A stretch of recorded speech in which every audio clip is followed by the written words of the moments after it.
Hay heridas que calan en el alma más profundamente que cualquier dolor físico, especialmente cuando esa herida la inflige la persona a la que más amabas y en la que más confiabas. Hasta que llegó aquella fatídica noche, yo creía firmemente ser la mujer más feliz del mundo.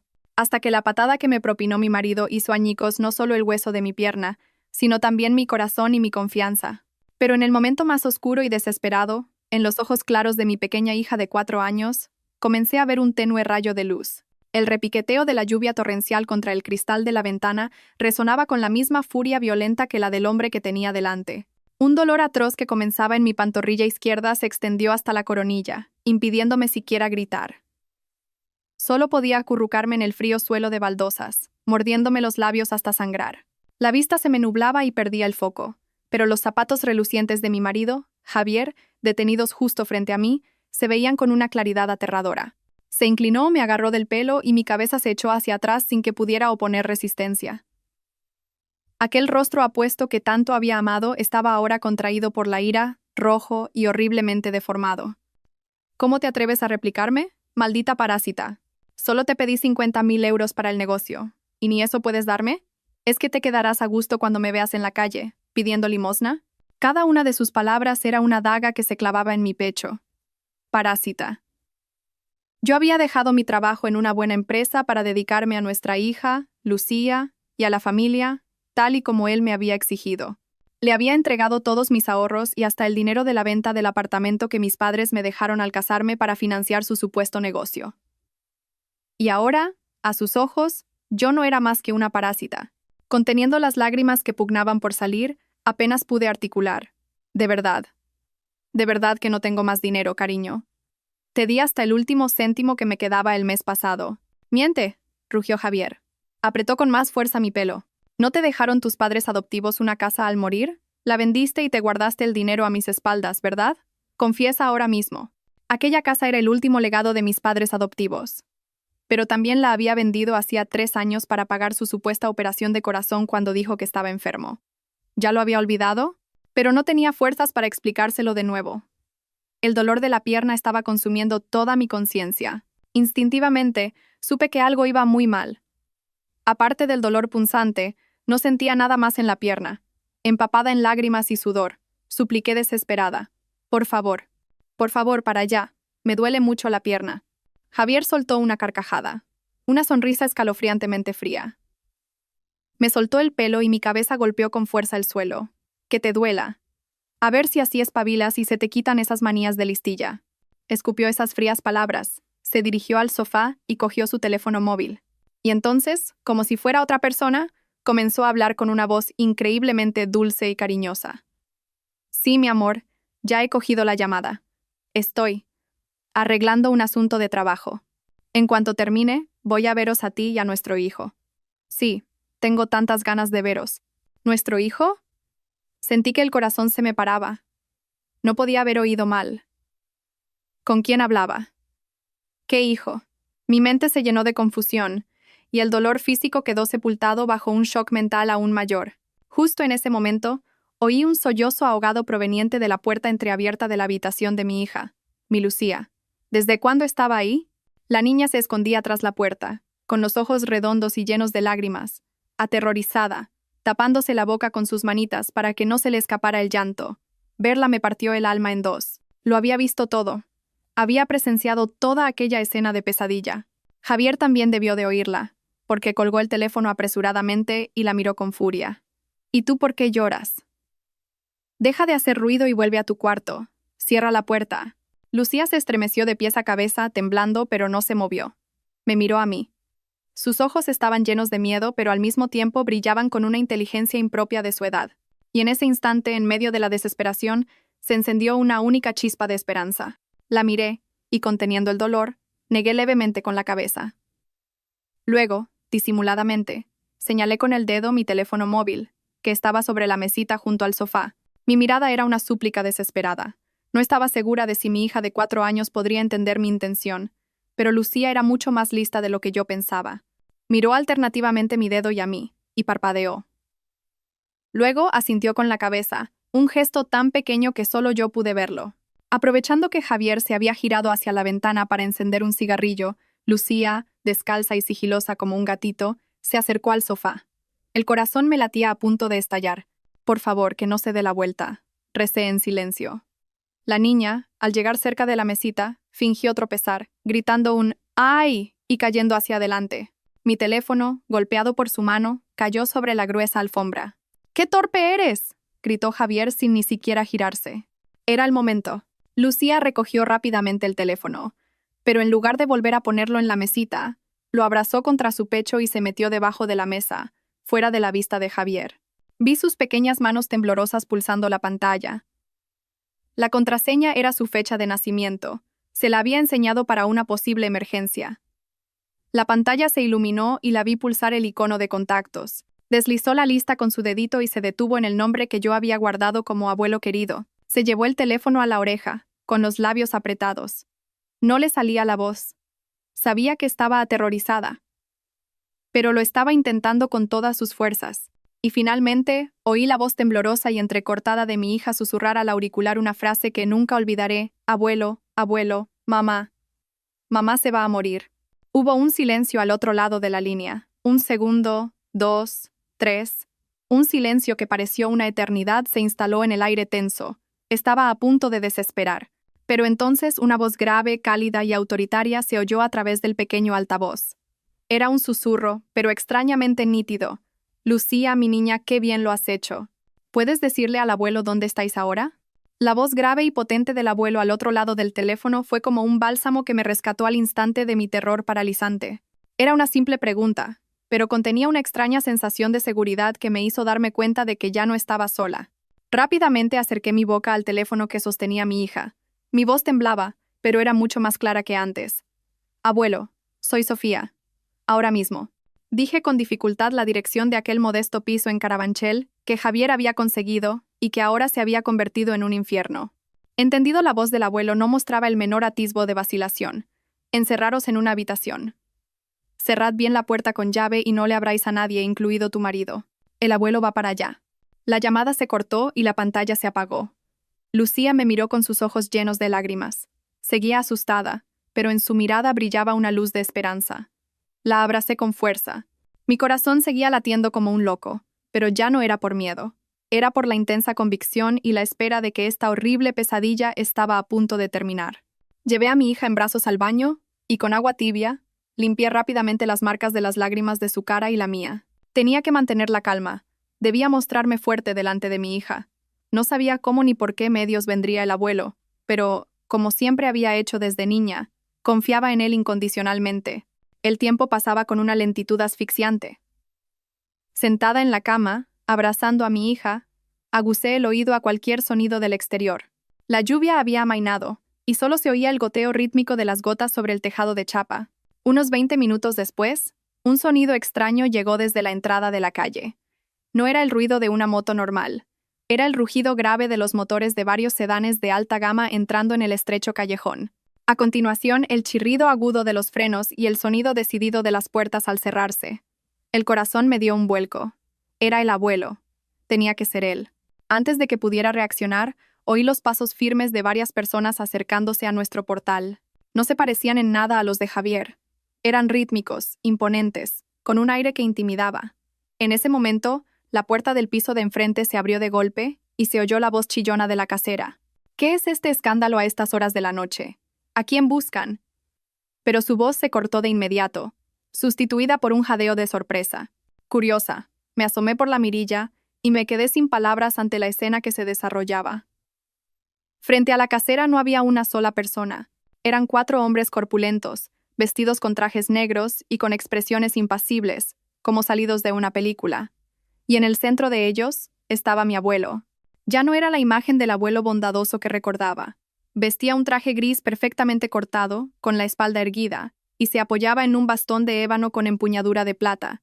Su pelo era completamente blanco, pero sus ojos brillaban con una luz tan penetrante y autoritaria que nadie se atrevería a mirarlo directamente. ¿Dónde está la habitación de Sofía?, preguntó. Su voz no era alta, pero su peso era tal que hasta la normalmente altiva casera temblaba mientras señalaba nuestra puerta. El abuelo asintió, hizo una señal, y 2 de los guardaespaldas se acercaron inmediatamente a nuestra puerta. Sofía, soy el abuelo. Abre la puerta, Al oír su voz familiar, corrí a abrir. En cuanto la puerta se abrió, no pude contenerme más y me derrumbé llorando en sus brazos. Abuelo, él me abrazó con fuerza, dándome palmaditas en la espalda temblorosa con su mano cálida. Tranquila, ya ha pasado todo. El abuelo está aquí. Nadie volverá a haceros daño. Justo entonces se oyó el ruido de la moto de Javier en la entrada de la calle. Seguramente había terminado de hablar con su amante y volvía para representar su papel de marido atento. Al ver los sedanes de lujo bloqueando la calle y los hombres de negro frente a la puerta, su rostro se puso blanco como el papel. Aparcó la moto de cualquier manera y corrió hacia nosotros gritando: «¿Qué está pasando? ¿Quiénes son ustedes?». Al verme en brazos del abuelo, su desconcierto se transformó en ira y sorpresa. «Sofía». «¿Y este viejo? ¿Quién es?», gritó, señalando a mi abuelo de forma grosera. Mi abuelo se giró lentamente. Sus ojos, afilados como cuchillas, atravesaron a Javier. Su mirada era tan fría que pareció congelar el aire. «Así que tú eres Javier, el marido de mi nieta. ¿Y qué? ¿Usted quién se cree que es para meterse en casa ajena?». Javier, sin darse cuenta todavía de con quién estaba tratando, mantenía su actitud agresiva. «¿Quién soy yo no es importante», la voz del abuelo era grave y profunda. «Lo importante es lo que le acabas de hacer a mi nieta». Al terminar de hablar, la mirada del abuelo se posó en mi pierna hinchada. Uno de los guardaespaldas a su lado entendió la señal al instante y dio un paso al frente. Su voz era gélida como el hielo. «Javier García, queda detenido por violencia de género. Tiene que acompañarnos». «¿Qué? ¿Violencia de género? No digan tonterías sin pruebas». Javier empezó a gritar, nervioso. «La prueba son las heridas en el cuerpo de mi nieta», dijo el abuelo. «Y la llamada de auxilio de mi bisnieta. ¿No es suficiente?». Javier se quedó sin palabras, pálido como un muerto. Me miró a mí y luego a Lucía, que se escondía detrás de mí. En sus ojos había una expresión de incredulidad. Jamás había imaginado que la hija a la que ignoraba sería la que lo arruinaría todo. Como no pudo articular palabra, dos guardaespaldas se acercaron y lo sujetaron firmemente por los brazos. «¿Qué hacen?». «Suéltenme. Sofía, di algo». «¿Es que quieres ver a tu marido en la cárcel?», gritaba, forcejeando desesperado. Yo me limité a mirarlo en silencio. En mis ojos ya no quedaba ni una pizca de afecto, solo desprecio y una fría indiferencia. El abuelo hizo una señal a otro guardaespaldas, quien inmediatamente entregó un sobre grueso con dinero a la casera. Esto debería ser suficiente para cubrir el alquiler que ese hombre le debe y compensarla por las molestias. A partir de ahora, lo que ha ocurrido aquí no ha ocurrido. ¿Entendido? La casera, al ver el sobre, abrió los ojos como platos y asintió repetidamente. «Sí, sí, por supuesto. Yo no he visto nada, no sé nada». Todo se resolvió de forma rápida y limpia. El abuelo se giró hacia mí y, con su voz cálida de nuevo, dijo: «Vamos, pequeña, volvamos a casa». El abuelo levantó a Lucía en brazos. La niña, sintiéndose completamente a salvo, escondió la cara en su pecho. Otro guardaespaldas me ayudó a caminar. Me condujeron a uno de los sedanes de lujo. Dentro, esperaba una mujer con bata blanca. «Es la médico de la familia», explicó el abuelo. «Te hará una primera cura». El coche arrancó lentamente, dejando atrás el modesto piso y a un marido violento siendo llevado por la policía. Miré por la ventanilla. La noche de Madrid seguía brillando con sus luces deslumbrantes, pero en mi corazón, una gran tormenta acababa de comenzar. Y al final de este camino, encontraría no solo la verdad, sino también una familia y un refugio que nunca me había atrevido a soñar. El sedán de lujo se deslizaba por la ciudad nocturna. La conducción era tan suave que apenas se sentía el movimiento. Un mundo de diferencia con los autobuses abarrotados o la vieja moto de Javier a los que estaba acostumbrada. Dentro del coche, la doctora desinfectó y vendó suavemente las heridas de mi pierna. Afortunadamente, no había fractura, pero sí un grave daño en los tejidos blandos que requeriría reposo durante un tiempo. Lucía, agotada por el miedo extremo, se había quedado profundamente dormida en los brazos de su bisabuelo. Ver su rostro dormido como un ángel me oprimió de nuevo el corazón. Si no hubiera sido por la llamada de Lucía, ¿qué habría sido de nosotras esta noche? Miré al hombre sentado a mi lado, al que mi hija llamaba abuelo. En mis vagos recuerdos, la figura del abuelo no era más que fragmentos borrosos. Fui abandonada en un orfanato al nacer y adoptada por una pareja de buenos funcionarios. Aunque no eran ricos, nuestro hogar siempre estuvo lleno de amor. Mi padre adoptivo, Francisco Pérez, era ingeniero en una constructora. Era un hombre de pocas palabras, pero adoraba a su esposa y a su hija. Mi madre adoptiva, María López, era maestra de primaria. Siempre fue muy cariñosa conmigo y me enseñó lo que estaba bien. Yo los amaba y les estaba agradecida como si fueran mis verdaderos padres. Y en los recuerdos de aquella feliz infancia, a veces aparecía un hombre especial. Alguien a quien mis padres siempre llamaban respetuosamente don Alejandro. En aquel entonces, don Alejandro Vargas era el presidente del grupo constructor donde trabajaba mi padre adoptivo y su mejor amigo. Recuerdo que venía a nuestra casa en Navidad cargado de regalos. No tenía hijos y había enviudado joven, por lo que me tenía un cariño especial. Me sentaba en sus rodillas, me acariciaba el pelo y solía decir: «Esta niña es muy lista y espabilada. Seguro que de mayor llegará a ser alguien importante». Su mirada siempre era cálida y afectuosa. Él también pagó toda mi educación, desde el colegio hasta la universidad, diciendo que invertir en educación nunca era una mala inversión. Mis padres adoptivos se negaron al principio, pero él insistió en que solo quería hacer algo por su nieta querida.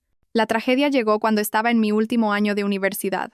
Mis padres adoptivos, que estaban de viaje de trabajo, fallecieron en un inesperado accidente de tráfico. Mi mundo se derrumbó. En mi momento de mayor desesperación, fue don Alejandro quien se encargó de todos los trámites del funeral y me consoló y animó. «Tus padres se han ido, pero todavía me tienes a mí. A partir de ahora, considérame tu familia». Después, el abuelo me ayudó a conseguir un trabajo estable en una de las filiales del grupo. Mi vida recuperó poco a poco la estabilidad, y la tristeza se fue atenuando. Y entonces conocí a Javier.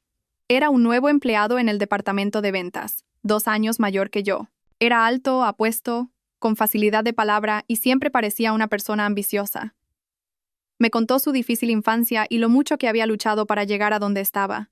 Yo, anhelando un lugar donde apoyarme en medio del dolor por la pérdida de mi familia, caí rendida ante su aparente sinceridad y determinación.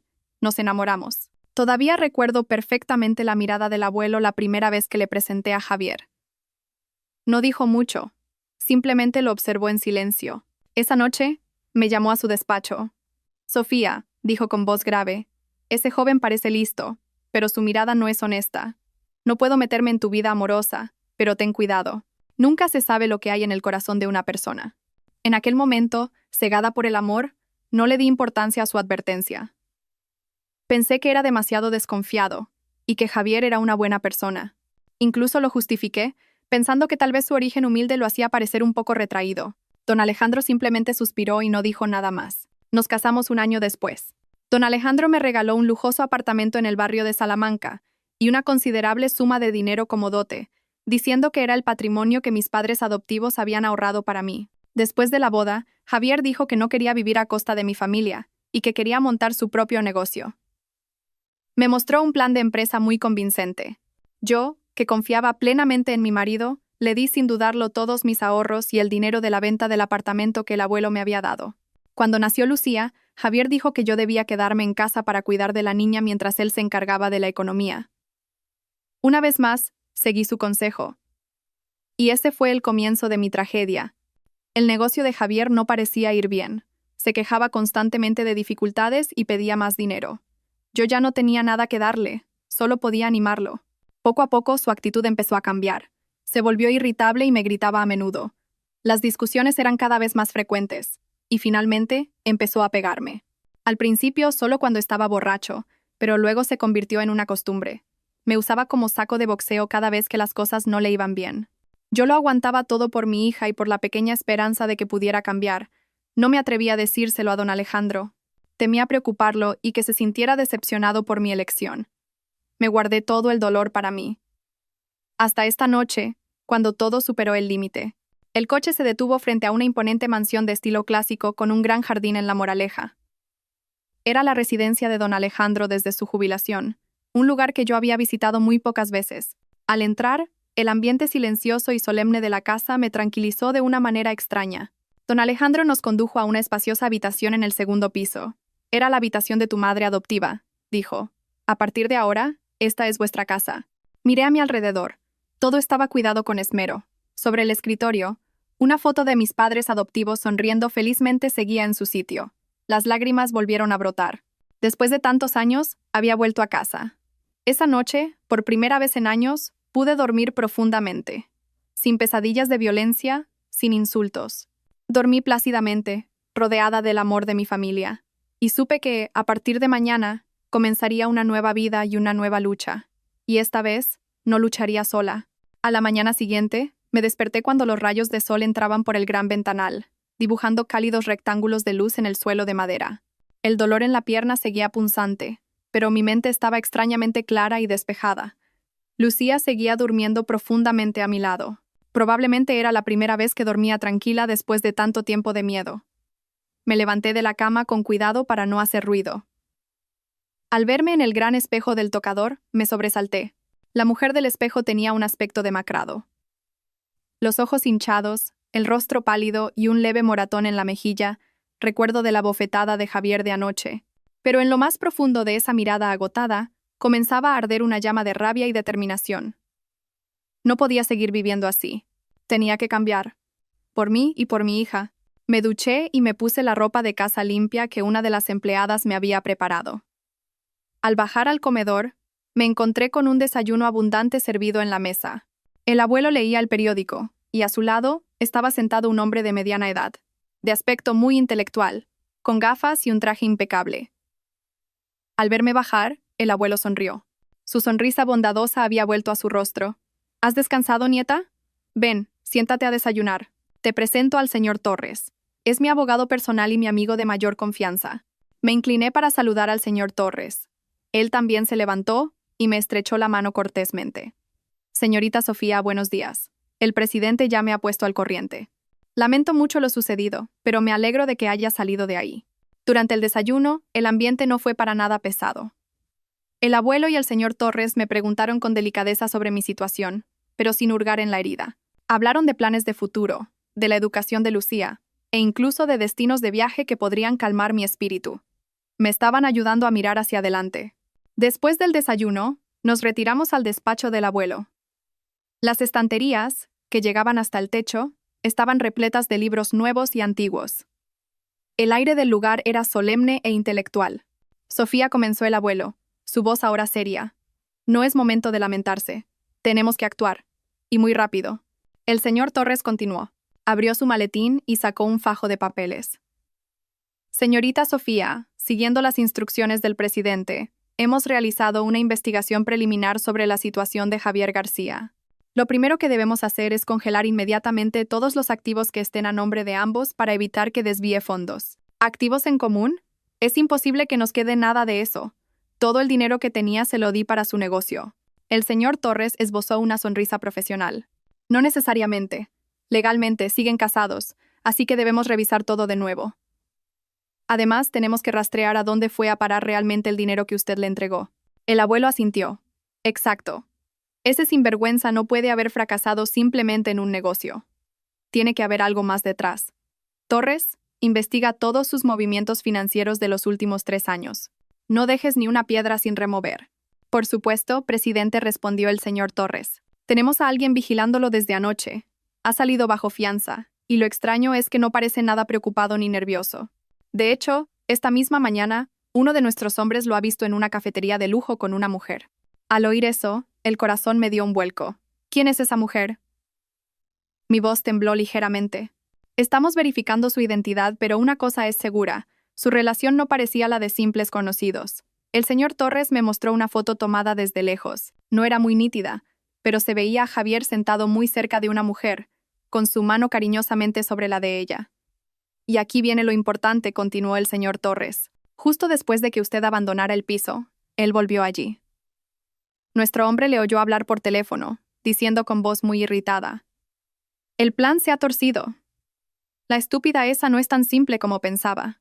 Tendremos que buscar otra manera. ¿El plan? ¿La estúpida esa? Claramente, se refería a mí, a nosotras y al abuelo. Entonces, todo lo que había pasado anoche no había sido un simple arrebato de ira de Javier. Era parte de un plan del que yo no tenía ni idea. Con cada minuto que pasaba, todo se volvía más complicado y aterrador.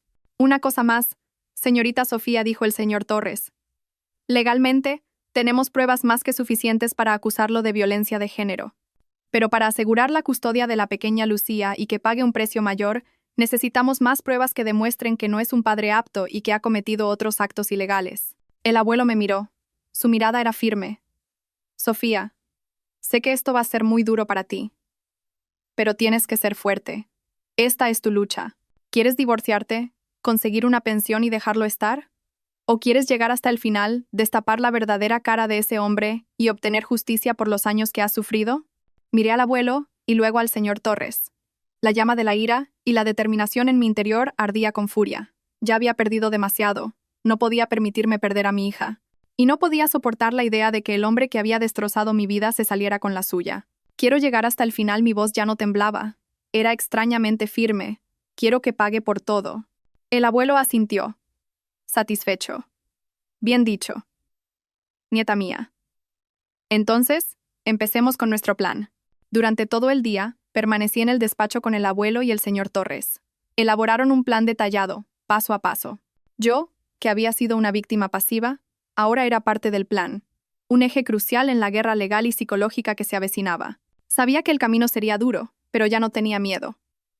Ahora, a mis espaldas, no había un frío muro de soledad, sino un imperio gigantesco listo para protegerme y apoyarme. Durante los días siguientes, dejé a un lado mi dolor personal y me centré en el plan trazado por el abuelo y el señor Torres. La mansión de La Moraleja se convirtió en nuestro cuartel general.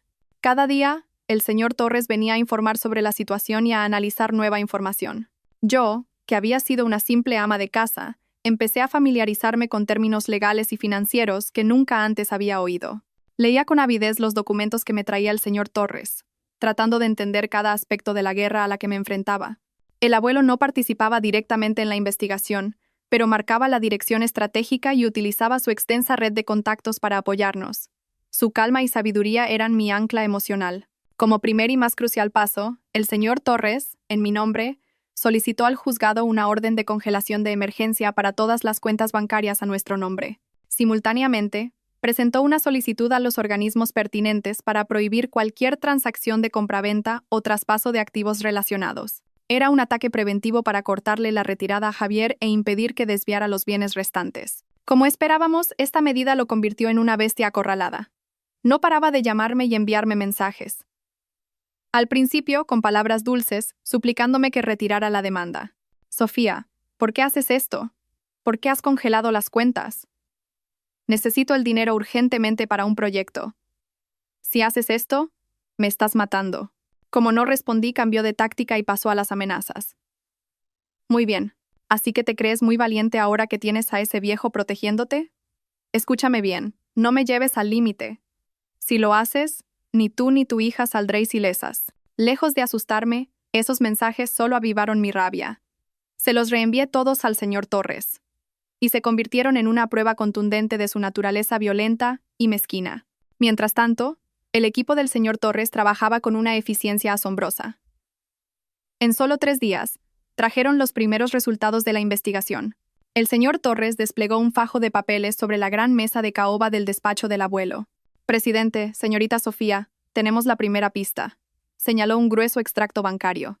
Este es el historial de las transferencias que usted, señorita Sofía, hizo a la cuenta de Javier García durante los últimos 3 años. El total supera los 500.000 euros. No es una cantidad pequeña. Miré las cifras impresas en el papel y sentí una punzada en el pecho. 500.000 euros. Eran todos mis ahorros y el dinero de la venta de la casa de mis padres adoptivos. Se lo había dado todo sin dudarlo, y a cambio había recibido la más amarga de las traiciones. Y aquí viene lo importante. El señor Torres pasó a otra página. Todo este dinero, después de entrar en la cuenta del señor García, no se invirtió en ningún proyecto de construcción como él decía. En su lugar, se dividió y movió a través de varias cuentas en un complejo entramado. Y finalmente, todo fluyó a una única cuenta. Rodeó un nombre en el extracto.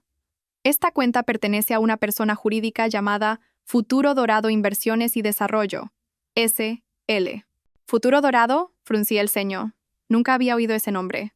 Es normal, dijo el señor Torres. Esta empresa se constituyó hace unos 3 años, coincidiendo con la época en que el señor García empezó a hablar de emprender. Y el representante legal de esta empresa no es él. Pasó otro documento. Era una nota simple del registro mercantil. Contuve la respiración y miré el apartado del administrador. Apareció un nombre desconocido. Elena Gómez. ¿Quién es Elena Gómez?, preguntó el abuelo con su voz grave y potente. Es la mujer con la que Javier García se reunió en la cafetería el otro día. El señor Torres sacó una foto más nítida. En ella, una mujer de unos 20 y tantos años, de aspecto bello y sofisticado, sonreía cariñosamente junto a Javier.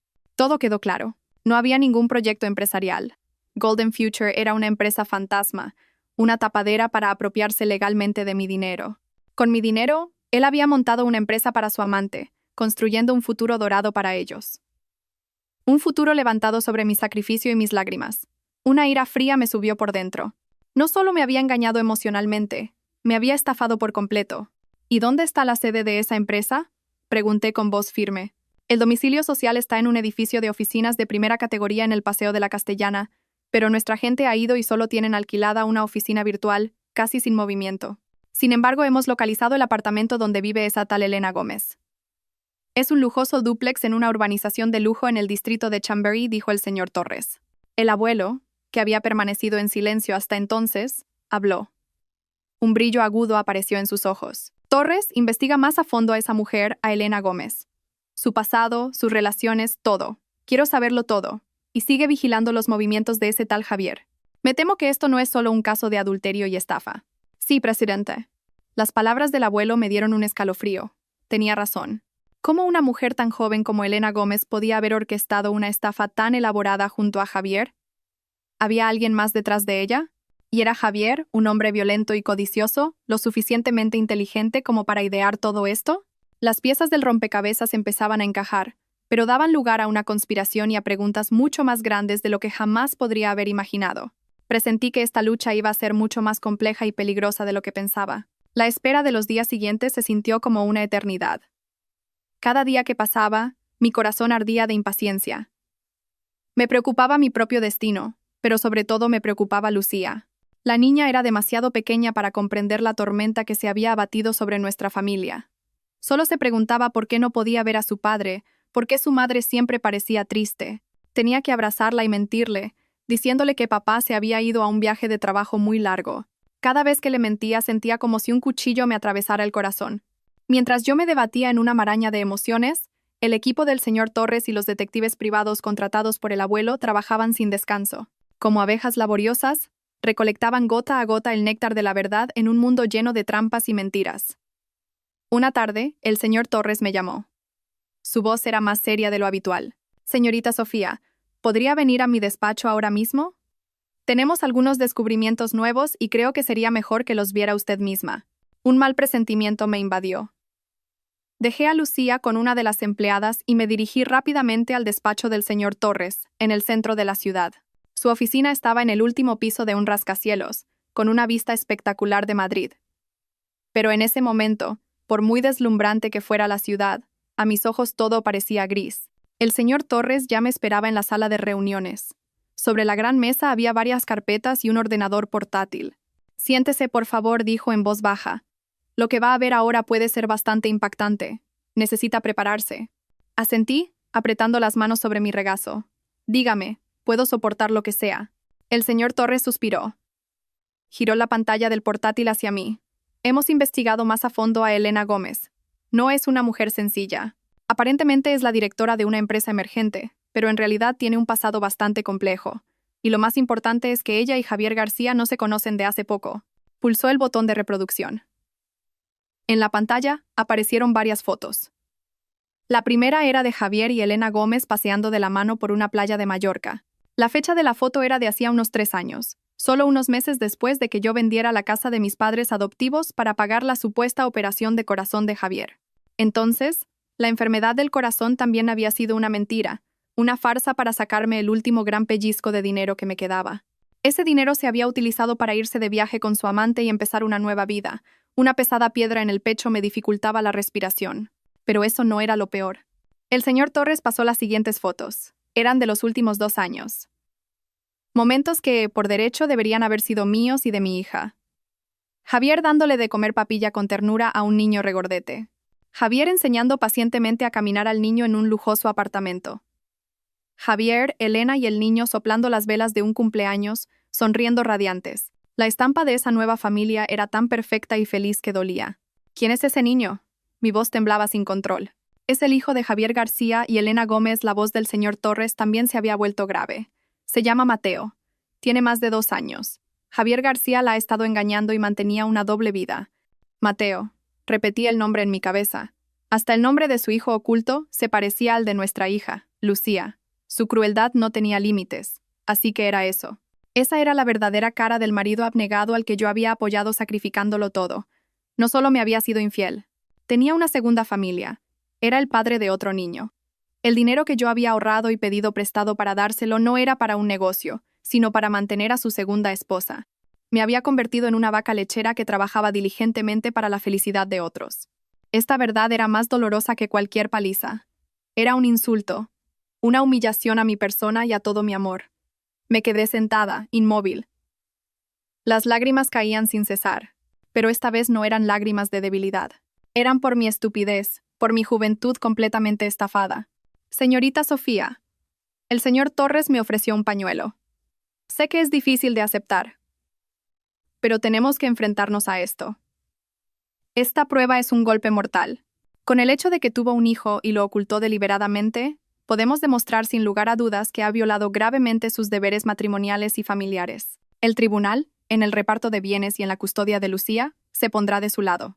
Me sequé las lágrimas y levanté la cabeza. Mi mirada se había vuelto fría como el acero. No solo perderá la custodia, abogado, dije con firmeza. Quiero que también pague por el delito de estafa y apropiación indebida. Quiero que él y esa mujer queden socialmente destrozados. El señor Torres asintió. Ese es precisamente el siguiente paso de nuestro plan. Pasó otra carpeta.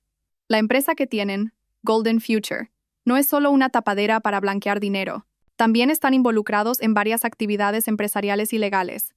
Actualmente estamos recopilando más pruebas por evasión de impuestos y fraude comercial. La red ya se está cerrando, señorita Sofía.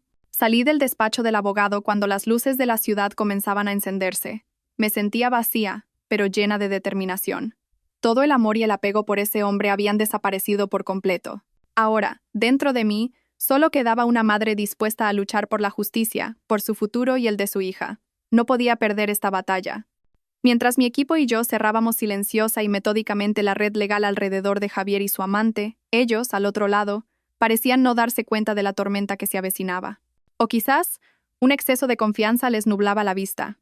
Después de varios días sin poder contactarme y al ver sus cuentas bancarias congeladas, Javier empezó a darse cuenta de que la situación no era tan sencilla como pensaba. Ya no podía seguir interpretando el papel del marido incomprendido y víctima. Decidió jugar su última carta, una que creía que haría que una mujer sentimental y leal como yo se ablandara y cediera. Su madre, mi suegra. Una mañana, mientras jugaba con Lucía en el jardín, una de las empleadas vino corriendo a informarme. Señora, hay una mujer mayor en la puerta diciendo que es su suegra y está montando un escándalo. El corazón me dio un vuelco. Mi suegra. ¿Cuánto tiempo hacía que no la veía? Después de la boda, solo había venido a nuestra casa un par de veces. Era una mujer de pueblo, sencilla, pero su amor por su hijo era tan grande que era dura y exigente con su nuera. A sus ojos, su hijo Javier siempre era el mejor, y todos sus errores eran perdonables. Intuí que su visita no era para preguntar cómo estaba. Hágala pasar, le dije a la empleada con calma. Tomé a Lucía en brazos, le pedí que fuera a jugar con sus abuelos y me dirigí sola al salón. Quería enfrentarme a ella por mí misma. En cuanto me vio, mi suegra corrió hacia mí, pero no para pegarme o regañarme. Se arrodilló a mis pies y se echó a llorar a lágrima viva. Ay, Sofía, hija mía, ¿cómo puedes ser tan cruel? ¿Es que quieres matar a mi Javier? Me quedé desconcertada ante su repentina actuación. Era un teatro completamente inesperado. Todas las empleadas de la casa nos miraban con curiosidad. Suegra, levántese, por favor. Dígame con calma qué ocurre. Intenté levantarla, pero se negó rotundamente, aferrándose a mis piernas. No. No me levantaré hasta que prometas perdonar a mi Javier. Es mi único hijo. Si le pasa algo, ¿qué será de mí? Empezó a suplicar con voz lastimera. Dijo que Javier estaba destrozado desde que lo abandoné. Que no comía, no dormía, que solo bebía y que su negocio estaba paralizado. Que me quería mucho y que todo lo que había hecho era para darme una vida mejor. Que simplemente había perdido los estribos por el estrés. Hizo mal en pegarte. No voy a justificarlo. Pero después de hacerlo, a él también se le partió el corazón. Ahora está arrepentido. Eres su esposa. ¿Cómo puedes empujar a tu propio marido al abismo? ¿Le bloqueas las cuentas? ¿Lo denuncias? ¿Y quieres meterlo en la cárcel? Si va a la cárcel, ¿quién cuidará de nuestra Lucía? ¿Quién se hará cargo de su futuro?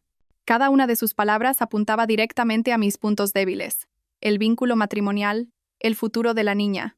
Pintaba a Javier como un marido y padre responsable y arrepentido, al borde de perderlo todo por un error momentáneo. Su actuación era tan perfecta que, si no hubiera tenido esas fotos y grabaciones, podría haber caído en la trampa. Pero ahora, solo podía reírme para mis adentros. Me solté de sus manos con calma y di un paso atrás. Miré fijamente a la mujer que actuaba frente a mí. Suegra, mi voz era fría y desconocida. No hace falta que siga actuando. Ese teatro ya no funciona conmigo. Mi suegra se sobresaltó y dejó de llorar de golpe. Me miró desde el suelo. En sus ojos ya no había tristeza, sino sorpresa e ira. ¿Qué? ¿Qué estás diciendo?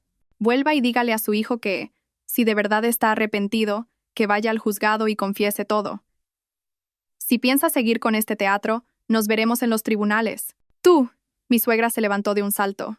La imagen de mujer desvalida había desaparecido. Finalmente, mostraba su verdadera cara. Desvergonzada. Víbora. En mala hora mi Javier se casó con una como tú. ¿Te crees que por tener dinero y contactos puedes pisotear a nuestra familia? Ya verás. No te saldrás con la tuya. Empezó a proferir toda clase de insultos y maldiciones que nunca le había oído, pero ya no me hacían daño.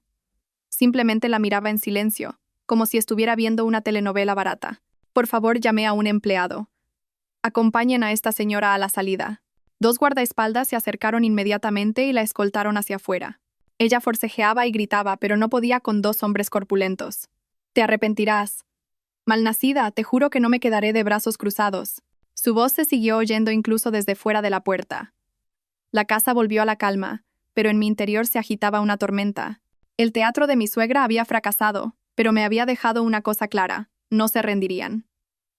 La codicia y el egoísmo estaban arraigados hasta en sus huesos. No dudarían en usar cualquier medio despreciable para conseguir sus fines. Y supe que, después de esta farsa sentimental, vendría un ataque más vil. Tenía que estar preparada para todo. Esta lucha no era solo legal. Era una guerra de psicología y reputación. El fallido teatro de mi suegra me hizo darme cuenta de que no podía seguir en una postura meramente defensiva. Esperar a que atacaran para luego defenderme siempre me colocaría en una posición pasiva. Era hora de transformarme, de presentarme ante ellos y ante el mundo con una imagen completamente diferente. Ya no era Sofía, la esposa sumisa y débil.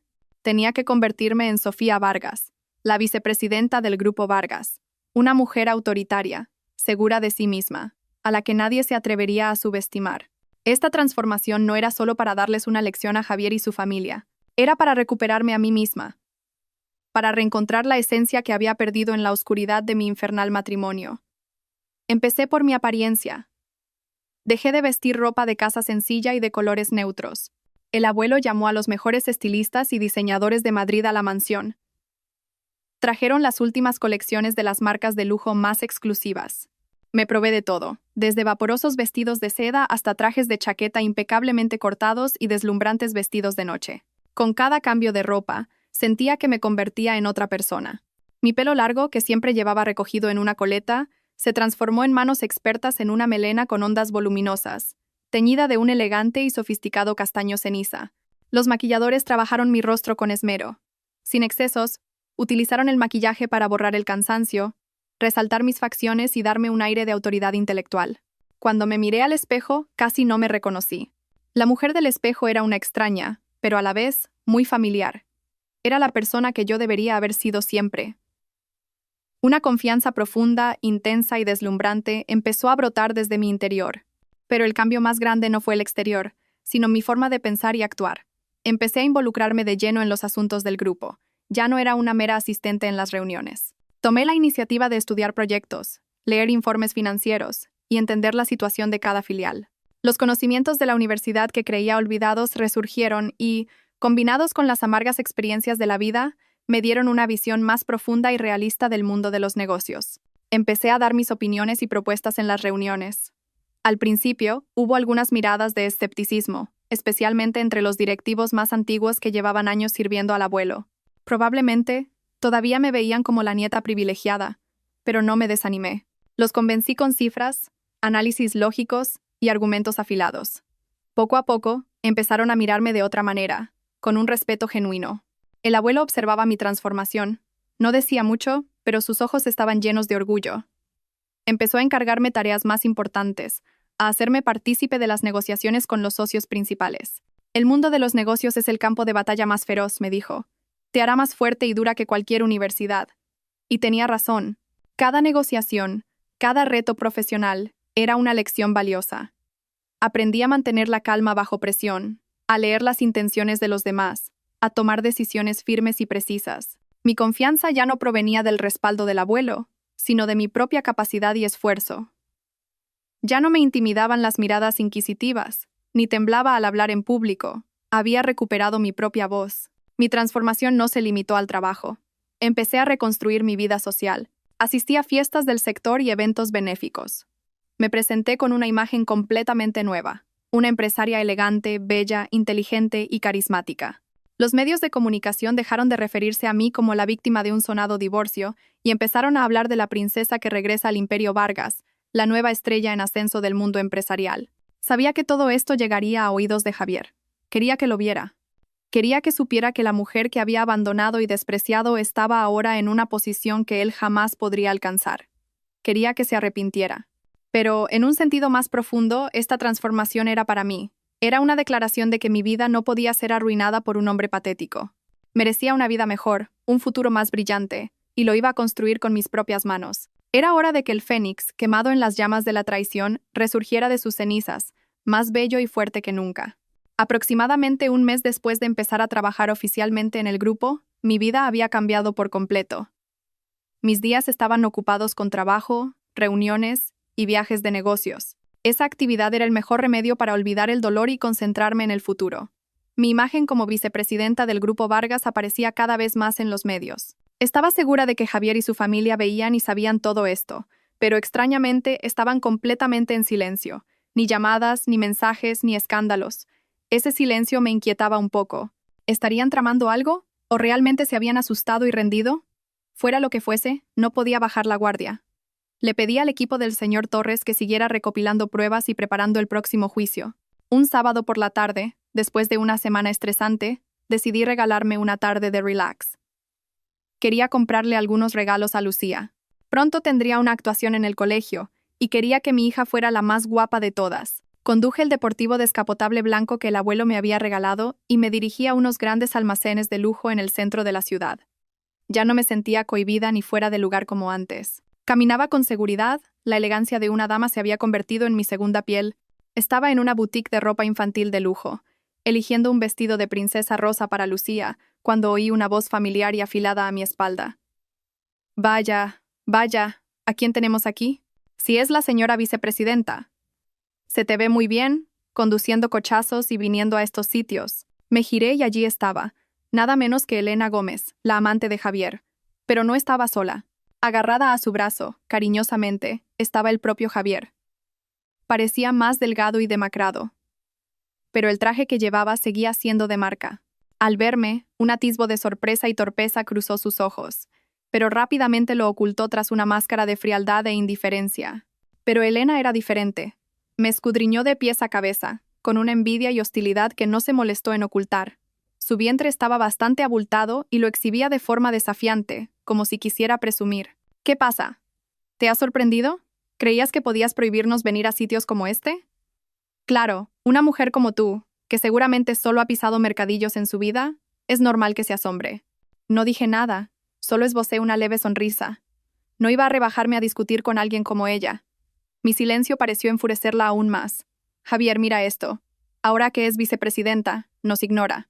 Se apoyó en el brazo de Javier, haciendo un mohín.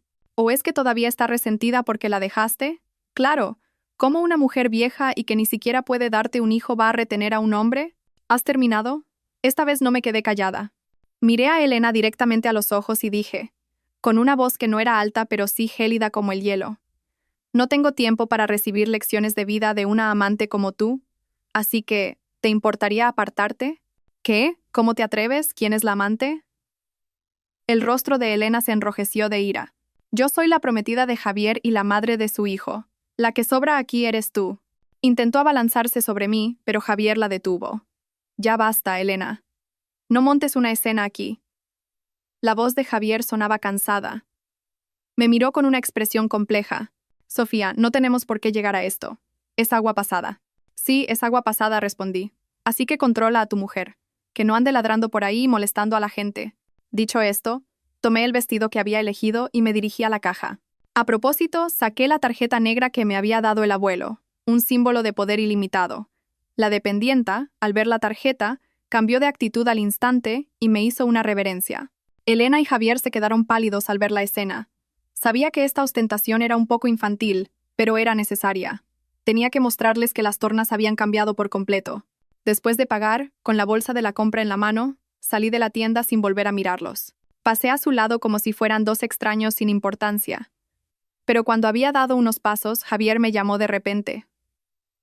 Sofía. Espera un momento. Me detuve, pero no me giré. Oí sus pasos acercándose. Sé que me equivoqué, su voz tenía un matiz de súplica. Pero, por favor, no me arruines la vida. La empresa está al borde de la quiebra. Si le dijeras una palabra a tu abuelo, ¿no podrías ayudarme? Me giré lentamente. Lo miré a los ojos y una sonrisa burlona se dibujó en mis labios. ¿Arruinarte la vida, dices? ¿Recuerdas lo que tú y tu familia intentasteis hacerme a mí? ¿Robarme mi patrimonio? ¿Quitarme a mi hija? Comparado con lo que hiciste, que tu empresa se vaya a la quiebra no es para tanto. Pero era todo lo que tenía. ¿Y mi juventud? ¿Mis sacrificios? ¿Quién me compensa por eso? Lo interrumpí bruscamente. Date por satisfecho con que lo deje así. No tientes mi paciencia. O el próximo lugar al que irás no será la bolsa de valores, sino la cárcel. Mis palabras fueron como un jarro de agua fría para Javier. Se puso blanco como la cera. Retrocedió un paso, sin poder decir nada. No quería perder ni un segundo más con él. Me di la vuelta con decisión y me alejé, dejándolo allí plantado, aturdido, en medio de la multitud. Este encuentro inesperado había sido desagradable, pero me había dejado una cosa clara. Javier tenía miedo, mucho miedo. Estaba hundiéndose, y sentí que el día de recuperar a mi hija no estaba lejos. El encuentro en los grandes almacenes me confirmó que Javier estaba realmente en apuros. La ruptura de todos los contratos con el Grupo Vargas había sido un golpe mortal para Golden Future. Otros inversores empezaron a retirar sus fondos y los socios cancelaron sus acuerdos. El barco que él y Elena habían construido con esmero a costa de mi dinero estaba a punto de hundirse. Pero una bestia acorralada es la más peligrosa. En lugar de admitir su fracaso, Javier decidió hacer una última apuesta. Organizó una gran fiesta en un hotel de 5 estrellas. Oficialmente, era una fiesta de agradecimiento a los clientes y una presentación para captar inversores para un nuevo proyecto tecnológico innovador. En realidad, era un intento desesperado por salvar su empresa y atraer a más inversores ingenuos. Esta información me llegó a través de la red de contactos del señor Torres. Al enterarme, una idea audaz surgió en mi mente. En lugar de simplemente observar su actuación, ¿por qué no convertir su escenario en su juicio final? Inmediatamente lo consulté con el abuelo y el señor Torres. Es una oportunidad de oro, los ojos del señor Torres brillaban. Inversores, socios y prensa, todos reunidos en un solo lugar. Si destapamos su verdadera cara allí mismo, el impacto será 1000 veces mayor que en un frío juicio en un tribunal. Quedará socialmente aniquilado, sin posibilidad de excusarse. El abuelo estuvo de acuerdo, pero expresó una pequeña preocupación. ¿No es un plan demasiado arriesgado? ¿Y si ese hombre, acorralado, intenta hacerte daño? No se preocupe, abuelo, dije con confianza. No iré sola. Lo prepararemos todo a la perfección. Este será el acto final. El plan se elaboró con meticulosidad. Como primer paso, a través de un tercero, me hice pasar por un fondo de capital riesgo de Singapur interesado en el innovador proyecto de Javier. Hice que mis intermediarios le prometieran una inversión de 35 millones de euros. Para el Javier de ahora, esa cantidad era un salvavidas caído del cielo. Mordió el anzuelo sin dudarlo. Eufórico, envió toda la información detallada del proyecto y la presentación de la empresa al supuesto fondo de inversión. No tenía ni idea de que todo ese material estaba siendo analizado por los expertos del Grupo Vargas, convirtiéndose en más pruebas de su estafa. Como segundo paso, le comuniqué que el representante del fondo de inversión asistiría a la fiesta para firmar oficialmente el acuerdo. Esta noticia hizo que Javier se emocionara y confiara aún más. Gastó el poco dinero que le quedaba en preparar una fiesta fastuosa para impresionar a los inversores. Invitó incluso a los antiguos socios que le habían dado la espalda, con la intención de recuperar su prestigio. También invitó a periodistas de varios medios importantes, con la esperanza de que el evento fuera la plataforma para su espectacular regreso. No sabía que todos esos invitados se convertirían en el público de su caída. La noche de la fiesta, el hotel de 5 estrellas brillaba con luces deslumbrantes. El salón de actos estaba lleno de actividad. Javier y Elena recibían a los invitados en la entrada con sonrisas de confianza. Parecían una pareja poderosa en la cima del éxito. Elena llevaba un vestido de noche ajustado, presumiendo deliberadamente de su avanzado embarazo. Se movía por la sala, riendo y charlando con los invitados, actuando como la verdadera anfitriona. Cuando la fiesta estaba en su apogeo, la gran puerta del salón se abrió de repente. Entré yo. Mi aparición silenció momentáneamente el salón. Todas las miradas se clavaron en mí.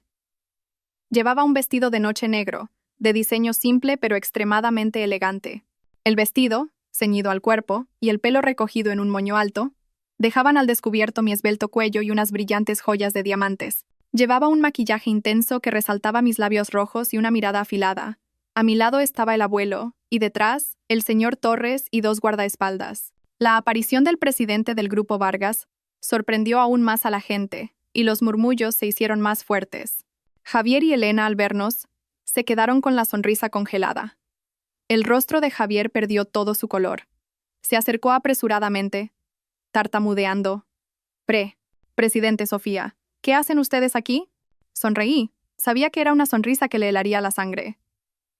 ¿No podemos estar aquí? He oído que Golden Future tiene un evento importante hoy, y que viene un gran inversor de Singapur. Como empresaria, no podía perderme una oportunidad de aprendizaje tan buena. Pero...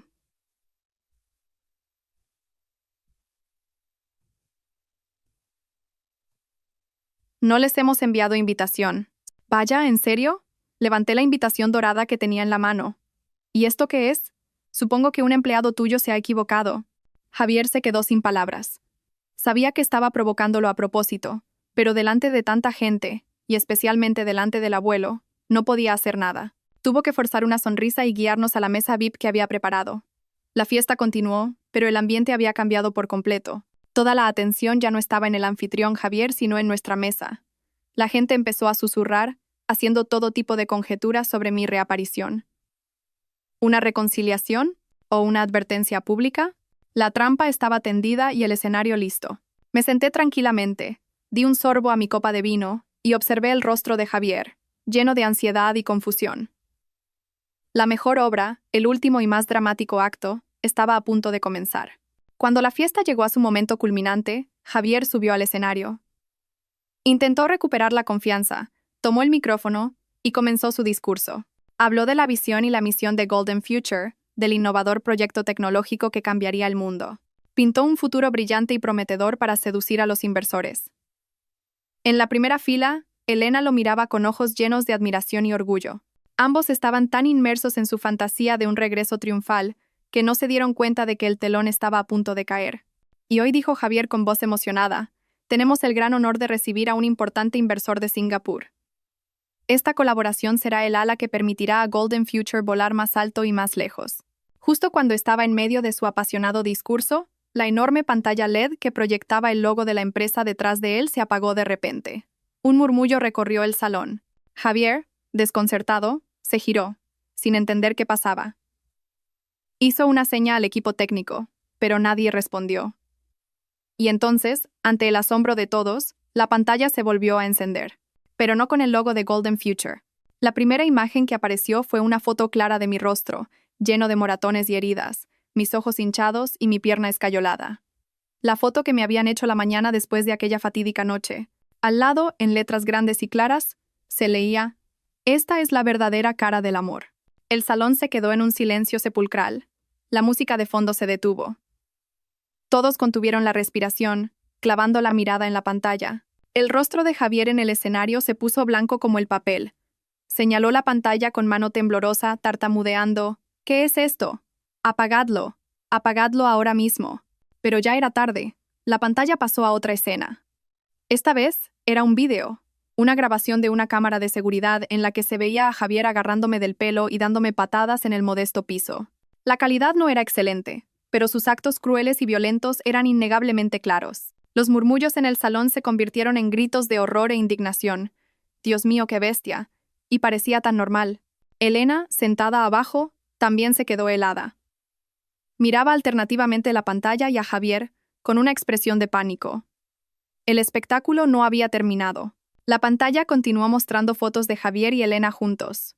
Felices fotos familiares con su hijo secreto, y densos extractos bancarios que demostraban cómo mis 500.000 euros habían ido a parar a su empresa. Y como golpe de gracia final, se reprodujo un archivo de audio. El sonido resonó por todo el salón.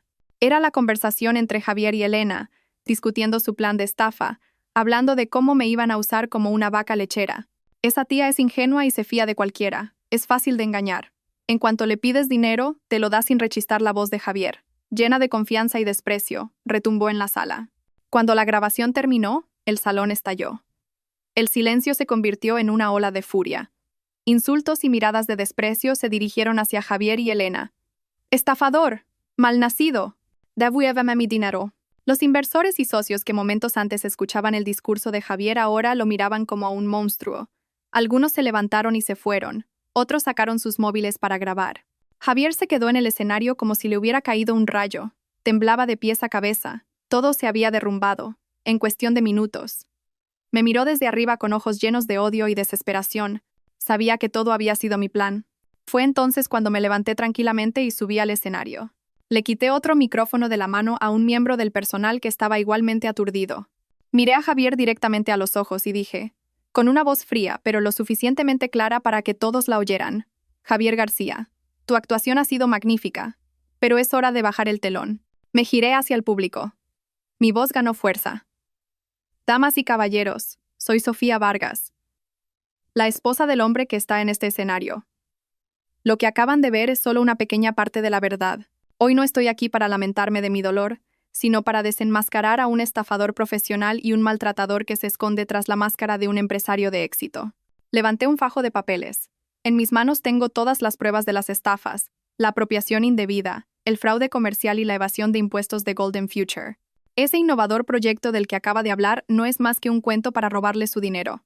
«Cállate», rugió Javier como una bestia herida. Intentó abalanzarse sobre mí, pero mis dos guardaespaldas lo detuvieron. Solo podía forcejear desesperadamente y proferir insultos. Elena, abajo, al darse cuenta de que la situación era irreversible, intentó escabullirse de la fiesta, abandonando a su amante a su suerte en el escenario.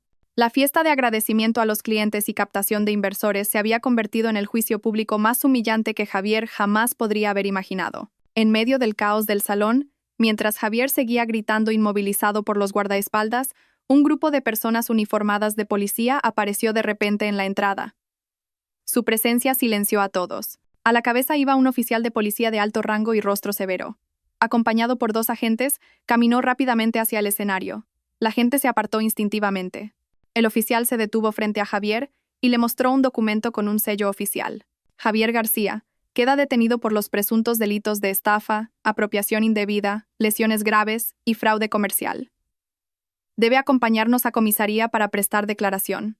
Cada palabra del oficial fue como el último martillazo que destrozó las esperanzas de Javier. Dejó de forcejear. Todo el cuerpo se le aflojó y miró al vacío con los ojos muertos. Supo que todo había terminado de verdad. Dos agentes se acercaron y le pusieron las esposas. El sonido metálico de los grilletes al cerrarse resonó en el silencio, como la campana que anunciaba el fin de un pecador. No, no he sido yo. Ha sido ella. Ella me ha tendido una trampa, murmuraba Javier inconscientemente, pero ya nadie le escuchaba.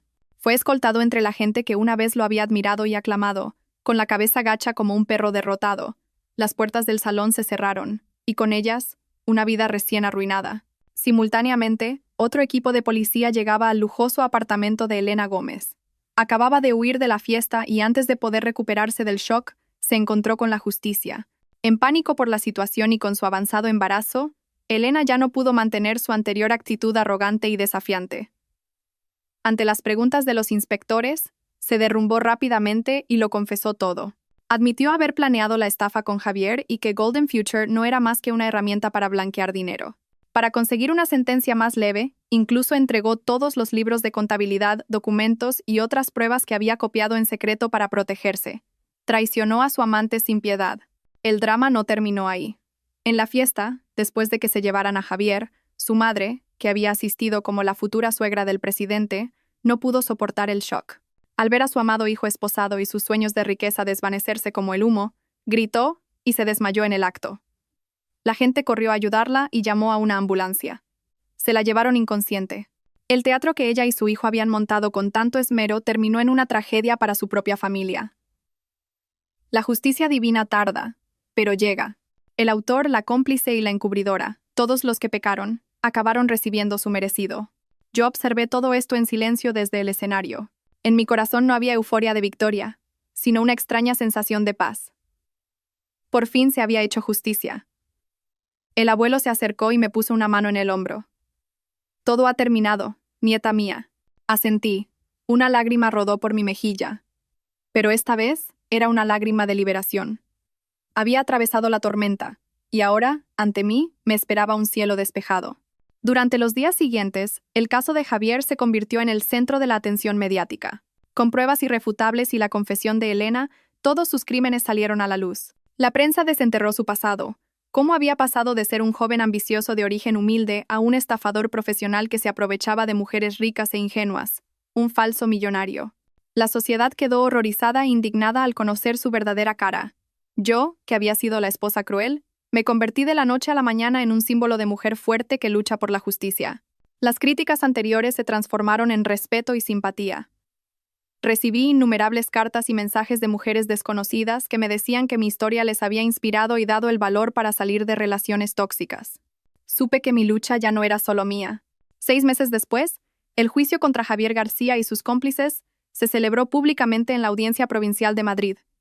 El caso recibió una atención excepcional por parte de la opinión pública y los medios. Desde primera hora de la mañana, los alrededores del juzgado estaban abarrotados de periodistas y curiosos.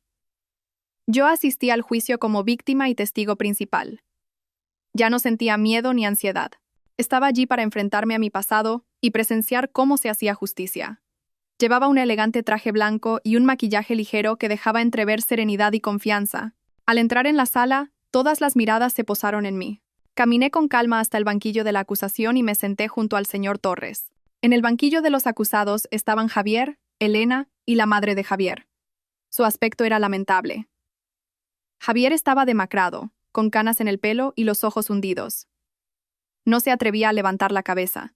Elena, con un vientre muy abultado, no paraba de sollozar. Mi ex-suegra, en silla de ruedas por las secuelas de un derrame cerebral, tenía la boca torcida y apenas podía hablar. Solo su mirada, dirigida hacia mí, ardía de odio. El juicio comenzó. El fiscal leyó la acusación, detallando todos sus crímenes. Violencia de género, estafa, apropiación indebida, difamación, conspiración. Con cada cargo, se presentaron las pruebas contundentes que habíamos proporcionado: vídeos, grabaciones de audio, extractos bancarios, testimonios de testigos. Cuando llegó mi turno de declarar, subí al estrado y, sin dudarlo, conté mi historia con claridad. Hablé de los años de sacrificio, de los malos tratos, de la traición y de su cruel conspiración. No lloré. Mi voz era extrañamente tranquila, porque ya no era una víctima que suplicaba, sino una superviviente que exigía justicia. Cuando terminé, un profundo silencio se apoderó de la sala. Pude leer la compasión y la indignación en los ojos del juez, del jurado y del público. Cuando le tocó a Javier, con la cabeza gacha y en voz baja, admitió todos los cargos. Ya no tenía nada que negar. Solo suplicó una oportunidad para empezar de nuevo, pidiendo clemencia para poder pagar su deuda con el hijo que estaba a punto de nacer. Elena, llorando, culpó de todo a Javier, alegando que ella solo había sido seducida por él. Suplicó una reducción de la pena por su embarazo, pero la red ya estaba echada y nadie podía escapar de sus pecados. Después de varios días de juicio, finalmente llegó la hora del veredicto. El juez, un hombre mayor de rostro severo, comenzó a leer la sentencia final. Este tribunal, tras examinar todas las pruebas y testimonios, dicta la siguiente sentencia. Se condena al acusado Javier García por los delitos de lesiones graves, estafa agravada y difamación a una pena de 20 años de prisión. 20 años. Casi la mitad de una vida. Ese era el precio que Javier tenía que pagar. Al oír la sentencia se desplomó, cubriéndose la cara con las manos y temblando. Se condena a la acusada Elena Gómez como cómplice de estafa, con el atenuante de confesión y su estado de gestación, a una pena de 7 años de prisión. 7 años. Su hijo nacería y crecería en la cárcel. Ese era el karma de una mujer que había destruido sin piedad la felicidad de otra. Se condena a la acusada Carmen Ruiz por los delitos de difamación y encubrimiento, teniendo en cuenta su estado de salud, a una pena de 3 años de prisión, suspendida. El mazo del juez golpeó con fuerza, poniendo fin a todo el caso. Se había hecho justicia. Suspiré aliviada. Miré al abuelo, que estaba sentado en el público. Me asintió en silencio, con una alegría contenida en los ojos. Al salir del juzgado, una multitud de flashes de cámaras se dirigió de nuevo hacia mí.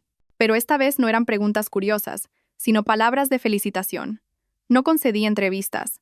Simplemente subí al coche en silencio y me alejé del lugar que había juzgado mi pasado. La batalla había terminado y yo era la vencedora. El juicio terminó, pero sus secuelas perduraron. La vida de la familia de Javier quedó completamente destrozada, pero para mí y para Lucía fue el comienzo de un nuevo viaje. Un viaje para sanar nuestras heridas y reconstruir nuestras vidas. Aunque había ganado legalmente, las heridas psicológicas, especialmente las de Lucía, no eran pequeñas. La niña, que había presenciado escenas de violencia y sufrido una separación abrupta, se había vuelto callada y miedosa. A menudo se despertaba por la noche gritando mi nombre. Verla así me partía el corazón. Supe que obtener justicia era solo el principio. Ahora, lo más importante era ayudar a mi hija a recuperar su sonrisa y su inocencia. Decidí dejar de lado temporalmente todos mis deberes en el grupo. Quería dedicarle todo mi tiempo a Lucía. La llevé al mejor psicólogo infantil de Madrid. Bajo la guía del doctor, aprendí a escucharla con paciencia, a calmar sus miedos con amor y seguridad. Comenzó nuestro propio viaje de sanación. La llevé de viaje a lugares con mar azul y arena blanca, a montañas majestuosas. Construimos castillos de arena juntas, volamos cometas y vimos atardeceres. Quería mostrarle que el mundo, además de los rincones oscuros que había experimentado, estaba lleno de cosas hermosas. Nos apuntamos a clases de arte, pintamos, tocamos el piano y modelamos arcilla. Quería que expresara libremente sus emociones a través de los colores y las notas. Poco a poco, vi cómo Lucía empezaba a cambiar. Reía más, hablaba más. Las pesadillas disminuyeron. Volvió a ser la niña alegre y adorable de antes. Y en el proceso de sanarla, me estaba sanando a mí misma. Estar a su lado, cuidarla y amarla incondicionalmente, llenó el vacío de mi alma. Dejé de pensar tanto en el pasado, dejé de odiar a Javier. Comprendí que aferrarme al odio solo me haría más daño a mí misma. El perdón no era porque él lo mereciera, sino porque yo merecía la paz. Además de cuidar de mi hija, empecé a prestarme más atención a mí misma. Me apunté a clases de yoga y meditación.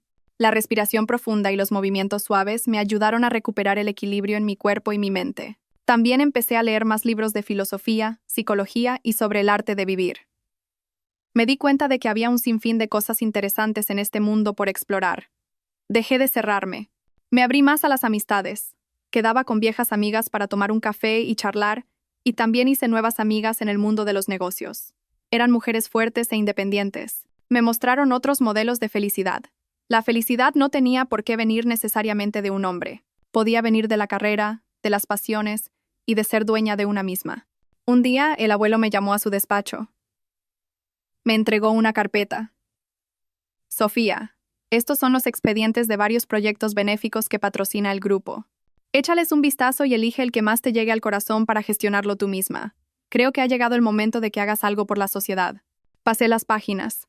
Había un proyecto para construir escuelas para niños en zonas rurales, otro para construir viviendas sociales para familias sin recursos. Y entonces, mi mirada se detuvo en un proyecto llamado El Hogar de la Serenidad, un centro de apoyo para mujeres y niños víctimas de violencia de género. El corazón me dio un vuelco. Era esto. Esto era lo que quería hacer. Quería, a través de mi historia, de mi experiencia, ayudar a otras mujeres en situaciones similares. Quería decirles que no estaban solas, que después de la tormenta siempre sale el sol. El viaje de la sanación no era solo calmar el dolor, sino transformar ese dolor en fuerza, en un motor con sentido. Y había encontrado mi camino. 3 años. No es un tiempo muy largo, pero fue suficiente para que el dolor de las heridas más profundas se calmara y la tormenta de mi corazón se convirtiera en un lago sereno. La gente suele decir que el tiempo lo cura todo, pero yo aprendí que el tiempo, por sí solo, no hace nada. El tiempo es solo un espacio, Llenarlo de curación o dejar que se pudra depende de nosotros, de nuestra voluntad y esfuerzo. Yo elegí llenarlo de esperanza.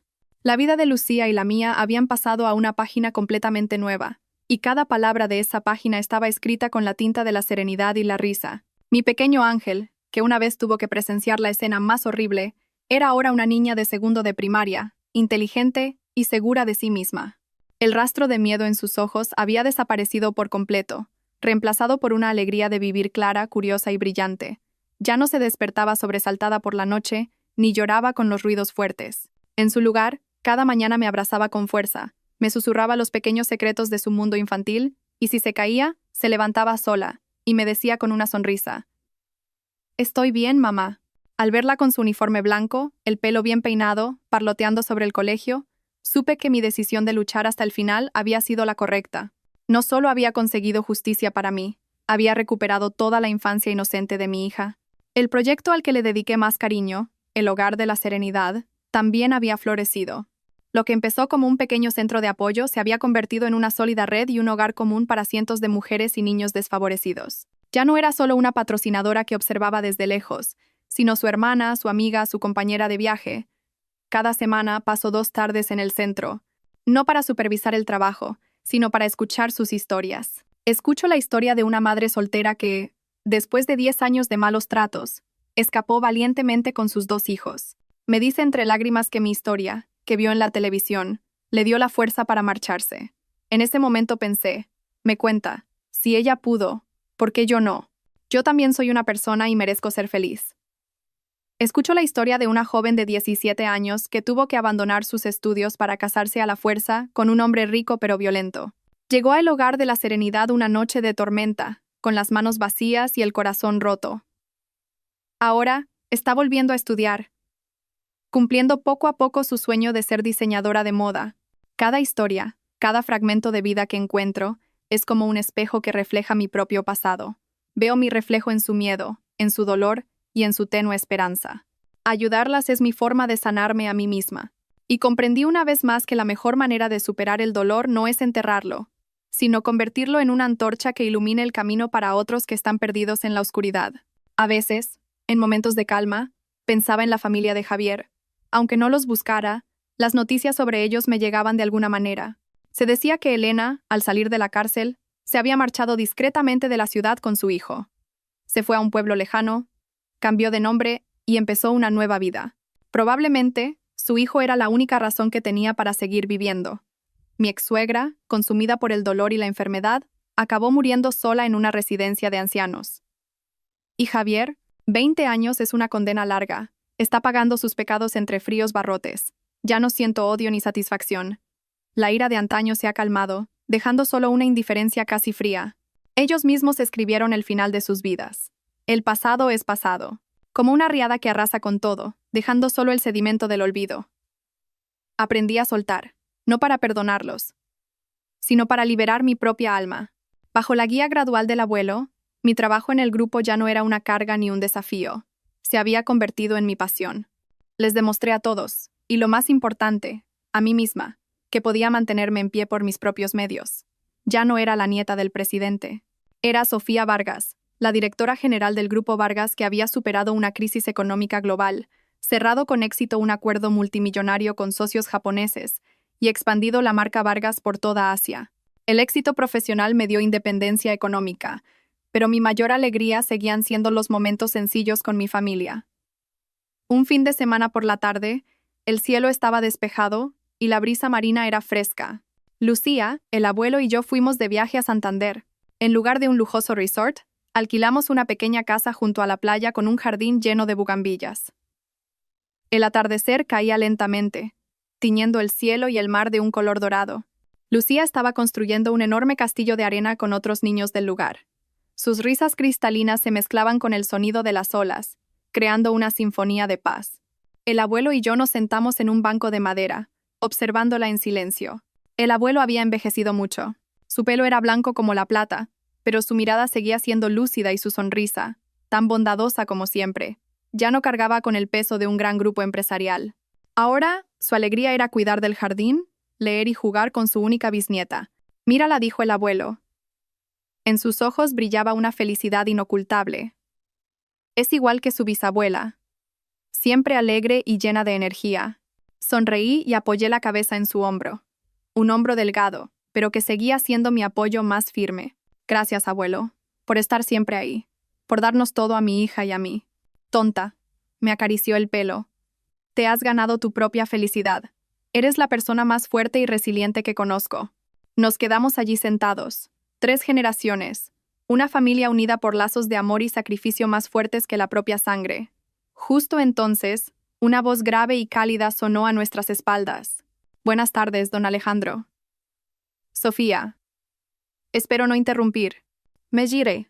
Mi corazón, sin que yo lo quisiera, latió un poco más rápido. Era Marcos, el talentoso arquitecto que había conocido en el proyecto de El Hogar de la Serenidad. No había venido como socio, sino como voluntario, dedicando su tiempo libre a reparar y diseñar espacios de vida para mujeres desfavorecidas. Era un hombre amable, maduro y de buen corazón. Conocía mi pasado, pero nunca me había mirado con lástima o curiosidad. Solo me miraba con respeto y admiración. Marcos sonreí con naturalidad. ¿Dando un paseo? ¿Te unes a nosotros? El abuelo nos miró a ambos y sonrió con picardía. Se levantó, apoyándose en su bastón. Voy a ver cómo va el castillo de nuestra Lucía. Vosotros hablad tranquilamente. Se alejó hacia la playa, dejándonos nuestro espacio. Marcos se sentó a mi lado. Contemplamos el atardecer en un silencio cómodo, un silencio lleno de paz y un profundo entendimiento. Hoy pareces diferente, Sofía, dijo Marcos de repente. No eres la vicepresidenta fuerte de la sala de reuniones, ni la Sofía entregada de El Hogar de la Serenidad. ¿Y cómo me ves?, pregunté, un poco curiosa. Te veo. Muy serena. Tranquila, dijo con ojos sinceros. Como el mar después de una tormenta. Sonreí sin darme cuenta. Nadie me había dicho algo así. A su lado no necesitaba fingir ser fuerte. Podía ser yo misma, una mujer normal con sus heridas y debilidades. Nuestras miradas se encontraron, y supe que un amor nuevo, sincero y tierno, estaba empezando a llamar a la puerta de mi corazón. Ya no le tenía miedo al amor. Comprendí que no es el amor en sí lo que nos hace daño, sino amar a la persona equivocada. Y yo merecía ser amada, merecía ser feliz. Miré hacia el horizonte, donde el sol acababa de desaparecer. Pero los últimos rayos de luz todavía iluminaban el cielo, brillantes y esperanzadores. Y supe que mañana amanecería un nuevo día, aún más radiante. No sé qué me deparará el futuro, quizás un amor pleno, o quizás nuevos desafíos. Pero por primera vez en mucho tiempo, ya no tenía miedo. Solo sabía que estaba lista para recibirlo todo con los brazos abiertos. La tormenta había quedado atrás, y ante mí, solo había cielo azul. Estimados espectadores, después de acompañar a nuestra protagonista, Sofía, en su tormentoso viaje, es probable que en nuestros corazones queden emociones muy complejas. Nos hemos enfurecido con la crueldad de Javier, hemos sufrido al ver a Sofía hundirse en la desesperación, y nos hemos alegrado juntos cuando finalmente resurgió de sus cenizas. Esta historia, aunque ficticia, nos deja lecciones muy profundas y reales para nuestras vidas. Lecciones que pueden ser faros y fuerza en el incierto viaje de la vida. La primera y quizás más profunda lección que podemos extraer es: nunca permanezcas en silencio ni aguantes en la oscuridad. La tolerancia nunca trae la paz, solo alimenta el mal para que crezca. Sofía cometió el error de aguantar la violencia durante mucho tiempo. Esperaba que su silencio trajera la paz a su familia, a su hija. Pero la realidad demostró lo contrario. La violencia, una vez que comienza, nunca se detiene por sí sola, solo se intensifica y se vuelve más cruel. La voz temblorosa de Lucía, abuelo, mamá, se va a morir. Fue la llamada de atención más costosa. Nos enseña que, a veces, la salvación no viene de la paciencia, sino de un pequeño acto de valentía. Nunca subestimes el poder de pedir ayuda. Debemos enseñar a nuestros hijos, y a nosotros mismos, que cuando nos enfrentamos a la injusticia y la violencia, pedir ayuda no es debilidad, sino el más poderoso instinto de supervivencia. La segunda lección es sobre el poder del cambio y el valor propio. La vida de Sofía solo cambió de verdad cuando decidió cambiar. Ese cambio no vino solo de la ropa de marca o del cargo de vicepresidenta. Empezó desde lo más profundo de su ser, desde la conciencia de que merecía ser respetada, de que merecía ser feliz. Cuando conoces tu propio valor, el mundo entero te mira con otros ojos. Esta historia nos muestra que el dinero y el poder son herramientas útiles, pero no sirven de nada si no están controlados por una mente sabia y un corazón firme. Sofía no usó el dinero para una venganza ciega. Lo usó para adquirir conocimientos, buscar apoyo legal y transformarse de víctima a protagonista de su propia lucha. Esa es la verdadera riqueza. Y quizás la lección más humana y profunda es la forma en que enfrentamos la victoria y sanamos las heridas. Sofía podría haberse regodeado en la caída de la familia de Javier y vivir el resto de su vida en la opulencia y la comodidad, pero no lo hizo. Transformó su dolor en compasión y su riqueza en una herramienta para ayudar a otros en su misma situación. El Hogar de la Serenidad no es solo un proyecto benéfico, es un símbolo de renacimiento, la prueba de que después de la tormenta, el ser humano puede ser más fuerte y compasivo. La verdadera victoria no es cuando el enemigo cae, sino cuando, después de todo, puedes mantenerte en pie, mirar al pasado con serenidad y avanzar hacia el futuro con el corazón abierto. Es un viaje para transformar el dolor en fuerza, la desgracia personal en un valor para la comunidad. Creo que todos, hombres y mujeres, podemos encontrar una parte de nosotros en esta historia. Quizás estés pasando por algún dolor ahora mismo. Quizás te sientas impotente ante la injusticia de la vida. Recuerda que nunca estás solo. Atrévete a alzar la voz, a pedir ayuda y, lo más importante, a creer en tu propio valor, porque el amanecer más brillante siempre llega después de la noche más oscura. ¿Qué piensan de esta historia? ¿Qué lección les ha llegado más al corazón? Compartan sus pensamientos en los comentarios. Su aportación puede ser un gran aliento y un valioso consejo para alguien que lo necesite. Aviso legal. Esta historia es una obra de ficción. Cualquier parecido con personas, eventos o lugares reales es pura coincidencia. El contenido de este video tiene fines meramente educativos y de entretenimiento, con la intención de transmitir lecciones humanas sobre la vida, y no pretende difamar ni aludir a ninguna persona o entidad real.